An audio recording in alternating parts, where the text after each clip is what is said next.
সম্বন্ধ আৰু ফলন অধ্যায় 1 বিবিধ অনুশীলনীৰ কুৱেশ্যন নম্বৰ 5টো আলোচনা কৰিম। কি আছে কুৱেশ্যন নম্বৰ 5টো? ধৰা হ'ল a ইকুৱেল -1 0, 1 2 আৰু b -4 -2 0 2 আৰু f, g such that a goes to b ৰ ফলনৰ সংজ্ঞা এনেদৰে দিয়া আছে f of x equal to x square minus x, x belongs to a আৰু gx টো দিয়া আছে 2 modulus of x minus 1 by 2 minus 1 x belongs to a f আৰু g সমান হয় নে নহয় এইটো দেখাব কৈছে। ইয়াত আমাৰ x ৰ মানটো কত সোমাই আছে বুলি কৈছে a ত। ইয়াত b বিন্দুটো আমাক নালাগে নকৰিলেও হ'ব। a বিন্দুটোৰ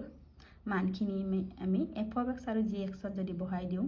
ফলনটো তাত যদি সমান হয় তেতিয়াহ'লে আমাৰ সমান হ'ব, যদি সমান নহয় আমি সমান নহয় বুলি লিখিব লাগে। এতিয়া চোৱা আমি কেনেকৈ কৰিম। আমি সলিউশন প্ৰথমে আমি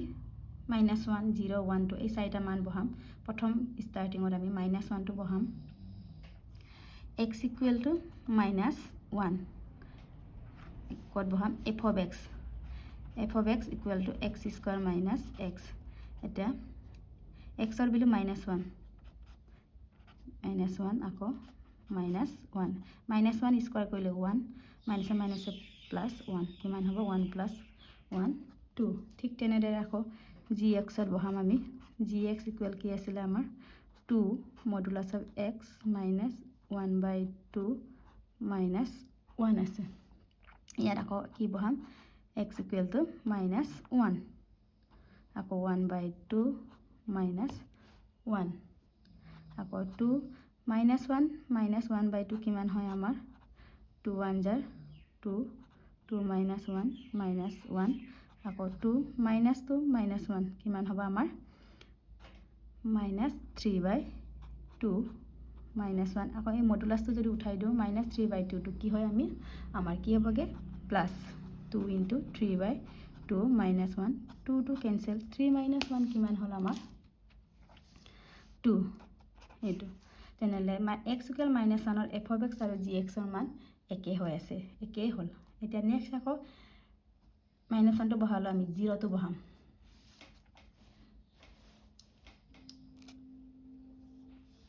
এতিয়া আকৌ x equal 0 f of x কিমান হ'ব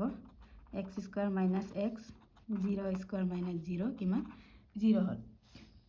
আকৌ gx টো আমাৰ কিমান আছিলে 2x 1/2 minus 1 আছিলে 2 x ৰ ভ্যালু 0 বহালো 0 minus 1/2 কিমান হ'ল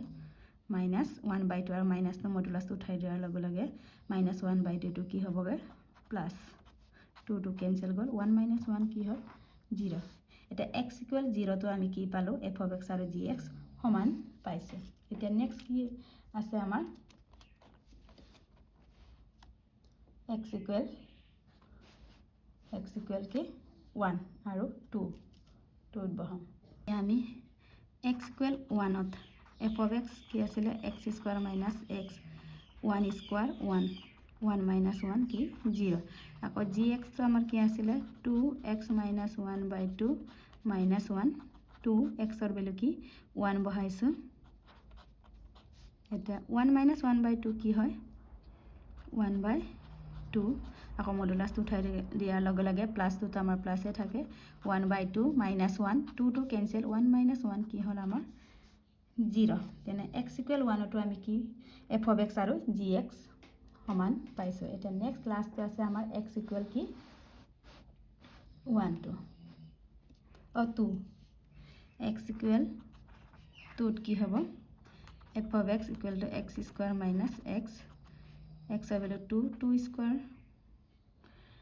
minus 2 square কিমান হয় আমাৰ 4 minus 2 তেনেহ'লে 4 minus 2 2 আকৌ g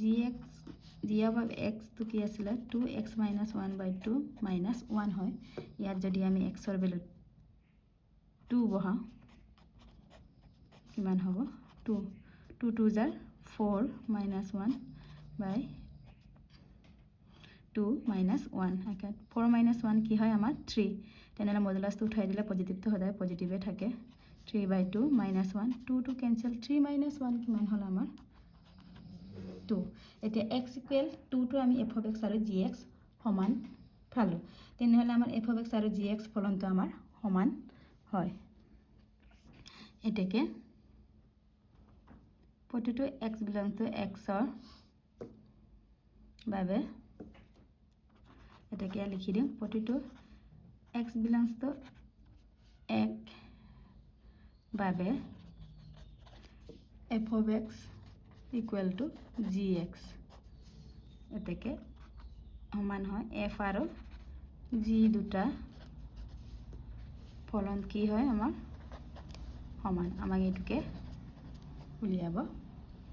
কৈছে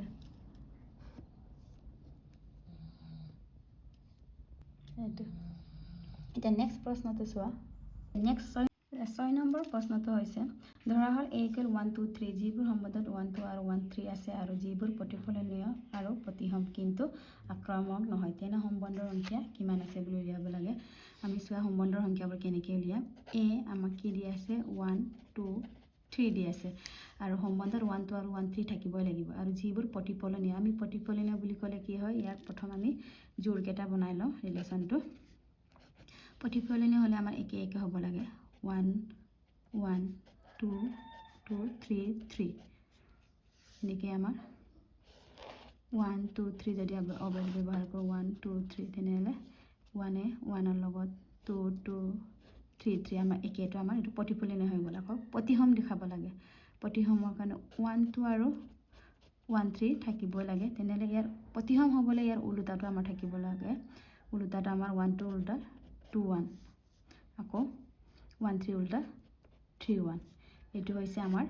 প্ৰতিসম আৰু প্ৰতিফলনীয়ৰ এই ৰিলেচনটো কিন্তু আক্ৰমকটো আমি লিখিব নোৱাৰোঁ তেনেহ'লে আমাৰ এনে ধৰণৰ আৰু বেলেগ কাট কিমান লিখিব পাৰোঁ আমি লিখিব নোৱাৰোঁ এইটোকে আমি আৰু এটাই লিখিব পাৰোঁ গতিকে এইটো হৈছে আমাৰ সম্বন্ধৰ সংখ্যাটো কেনেকৈ এবাৰ লিখিলোঁ আমি এবাৰ আৰু এইটো আমি বেলেগ ধৰণে লিখিব নোৱাৰোঁ এইকাৰণে অপশ্যন কোনটো কৰিলে আমাৰ A1 এইটো হৈছে আমাৰ এনসাৰ নেক্সট আমাৰ 7 নম্বৰ প্ৰশ্নটো চোৱা ধৰা হল a 1, 2, 3 দিয়া আছে যিবোৰ সমতুল্যতা সম্বন্ধ 1 2 আছে কিন্তু সমতুল্যতা সম্বন্ধৰ সংখ্যাটো আমাক উলিয়াব কৈছে এতিয়া আমাক সমতুল্যতা বুলি কৈছে সমতুল্যতা হ'বলৈ আমাক কি লাগে প্ৰতিফলনীয় প্ৰতিসম আৰু আক্ৰমকো হ'ব লাগিব এই তিনিটা আমাৰ স্যাটিসফাইড হ'লেহে কি হ'ব আমাৰ সমতুল্যতা হ'ব এটা এই সংগতিটো দিয়া আছে আমাৰ 1, 2, 3 এটা a equal 1 2 3 দিয়া আছে আমাৰ ৰিলেচনটো কেনেকৈ হ'ব আমাৰ চোৱা প্ৰথমে কেইবাৰ লিখিম প্ৰতিফলনীয় বুলি ক'লে আমাৰ 1 1 1 2 2 আকৌ প্ৰথমে আমি দুটা সেট ললো 1 2 1 1 2 2 আকৌ 1 2 ইয়াৰ উল্টা চোৱাচোন এইটো আমাৰ কি হৈছে a 1 2 যদি লওঁ তেতিয়া এইটো আমাৰ প্ৰতিফলনীয় হয় প্ৰতিসম হয় আৰু আক্ৰমকো হয় এইটো হৈছে আমাৰ সমতুল্যতা তেন্তে আমি এবাৰ লিখিলোঁ আকৌ নেক্সট আকৌ লিখিব পাৰোঁ নেকি চোৱা যদি তিনিটাটো লৈ লিখোঁ আমি 1 1 2 2 3 3 আকৌ কি লিখোঁ 1 2 আকৌ 1 3 আকৌ ইয়াৰ উল্টা 2 1 1 3 উল্টা 3 1 আকৌ 2 3 আকৌ 3 2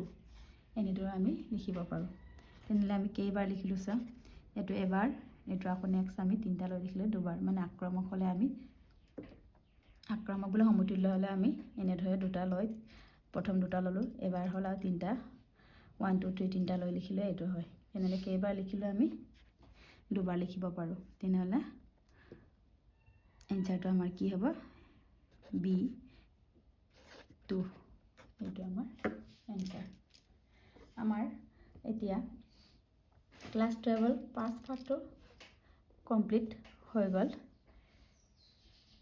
ইয়াৰ পিছত আমি সেকেন্ড পাৰ্ট কিতাপটো আলোচনা কৰিম